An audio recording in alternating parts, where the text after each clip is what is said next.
Hi అండి. Welcome back to మస్త్ recipes. ఇవాళ మన వీడియోలో గులాబ్ జామున్స్ ఎలా తయారు చేసుకోవాలో చూద్దాము. బర్త్డే పార్టీస్‌కి, మ్యారేజ్ యానివర్సరీకి, ఏవైనా చిన్న చిన్న అకేషన్స్‌కి మనం ఇంట్లోనే ఇలా ప్రిపేర్ చేసుకోవచ్చండి ఈ గులాబ్ జామున్స్. ఈ టిప్స్ వాడి చూడండి, మీరు కూడా బేకరీ స్టైల్‌లో ఉన్నట్టుంటాయి అని చెప్తారు. ఒకసారి ట్రై చేసి చూడండి. నేను ఎంటీఆర్ గులాబ్ జామున్ ప్యాకెట్ తీసుకున్నానండి. 170 గ్రామ్స్ ఉందండి ఆ ప్యాకెట్. నేను ఆ ప్యాకెట్ తీసుకున్నాను. ఇలా పిండి బౌల్‌లో వేసుకొని ఉండలుండలు లేకుండా మనం కలుపుకోవాలండి పిండంతా.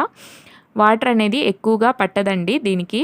కొంచెం కొంచెం వాటర్ వేసుకుంటూ ఇలా పిండిని కలుపుకోవాలి. మరీ గట్టిగా కలుపుకోకూడదండి.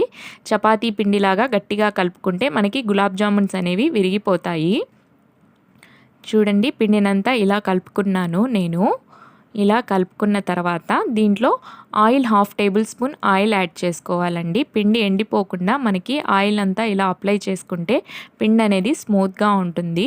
ఒక 5 మినిట్స్ మనం దీన్ని పక్కన పెట్టుకుందాము. ప్లేట్ వేసుకొని 5 మినిట్స్ పక్కన పెట్టేసుకోవాలి. ఇప్పుడు షుగర్ సిరప్ తయారు చేసుకుందాము. మనము ఒక బౌల్ తీసుకొని షుగర్ అనేది నేను 500 గ్రామ్స్ షుగర్ తీసుకున్నాను.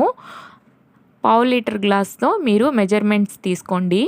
నేను 2 గ్లాసెస్ షుగర్ వేసుకున్నాను. ఆ గ్లాస్తోనే వాటర్ 2 గ్లాసెస్ యాడ్ చేసుకున్నాను. చూడండి, షుగర్ అనేది బాగా కరిగిపోయేంత వరకు ఇలా కలుపుకోండి. ఇప్పుడు స్టవ్ ఆన్ చేసుకోండి. స్టవ్ ఆన్ చేసుకొని ఇలా షుగర్ బాగా కరిగిపోవాలండి మనకి. ఇలా కలుపుకుంటూ ఉండండి. నేను ఇప్పుడు ముందుగా బాల్స్ ప్రిపేర్ చేసి పెట్టుకున్నానండి. చూడండి, ఇలా మూత తీసి చూద్దాము. చూడండి, మనకి పిండి అనేది బాగా స్పాంజీగా వచ్చేసింది. ఇప్పుడు ఒక ప్లేట్ తీసుకొని ప్లేట్కి ఆయిల్ అనేది అప్లై చేసుకోండి. కొంచెము ఇలా అప్లై చేసుకొని మన చేతులకి కూడా ఆయిల్ అనేది అప్లై చేసుకొని కొంచెం పిండి తీసుకొని ఇలా బాల్స్ లాగా మనం తయారు చేసుకుందాము. మరీ గట్టిగా ప్రెస్ చేసుకోగాకండి. గట్టిగా ఉంటాయండి గులాబ్ జామున్స్. అందుకోసం గట్టిగా ప్రెస్ చేసుకోకుండా స్మూత్గా ఇలా ప్రెస్ చేసుకొని బాల్స్ తయారు చేసుకుందాము. చూడండి, ఇంకొకటి కూడా చూపిస్తున్నాను నేను వీడియోలో. ఇలా కొంచెం కొంచెం ప్రెస్ చేసుకుంటూ ఇలా బాల్స్ ప్రిపేర్ చేసుకోవాలి. ఒకసారి మనం షుగర్ సిరప్ చూసుకుందాము. చూడండి, ఇలా కలుపుకోండి. కొంచెం సేపు తర్వాత షుగర్ సిరప్ ఇలా కలుపుకోండి. చూడండి, నేను బాల్స్ అన్నీ ఇలా రెడీ చేసుకున్నాను.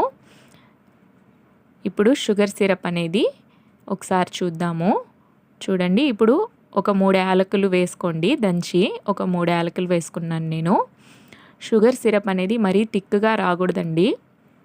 కొంచెం జిగురుగా వస్తే చాలండి మనకి.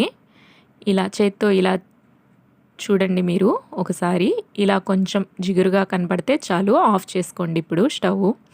ఇప్పుడు ఒక ప్యాన్ పెట్టుకొని ఆయిల్ వేసుకోండి. బాల్స్ మునిగేంత వరకు ఆయిల్ తీసుకోండి మీరు. ఇలా ఆయిల్ వేసుకున్న తర్వాత ఆయిల్ కొంచెం హీట్ అయిన తర్వాత లో ఫ్లేమ్లో పెట్టుకొని ఈ బాల్స్ అంతా ఆయిల్లో వేసుకొని డీప్ ఫ్రై చేసుకోవాలి. ఇలా ఒక్కొక్క బాల్స్ ఇలా వేసుకొని మనం ఫ్రై చేసుకోవాలి. చూడండి, ఒక పక్క ఫ్రై అయిన తర్వాత మళ్ళీ మనం ఇలా తిప్పుకోవాలి. ఇలా గరిటె తీసుకొని ఇలా తిప్పుకోండి. చూడండి, ఇలా కొంచెం కొంచెం ఇలా తిప్పుకోండి. మనకి కలర్ అనేది ఆల్మోస్ట్ వచ్చేసాయండి. ఇంకొంచెం బ్రౌన్ కలర్ వచ్చిన తర్వాత ఒకసారి చూద్దాము. చూడండి, బ్రౌన్ కలర్లో వచ్చేసాయి మనకి గులాబ్ జామున్స్ అనేవి. ఇప్పుడు ముందుగా మనం ప్రిపేర్ చేసుకున్న షుగర్ సిరప్లో ఈ బాల్స్ అనేవి వేసుకుందాము. షుగర్ సిరప్ అనేది మరీ హీట్గా ఉండబడలేదండి. మీడియం హీట్లో ఉన్నా చాలు. చూడండి, గులాబ్ జామున్స్ అనేవి రెడీ అయిపోయాయి. నేను ఒక బౌల్లో సర్వ్ చేసుకున్నాను విత్ బాదం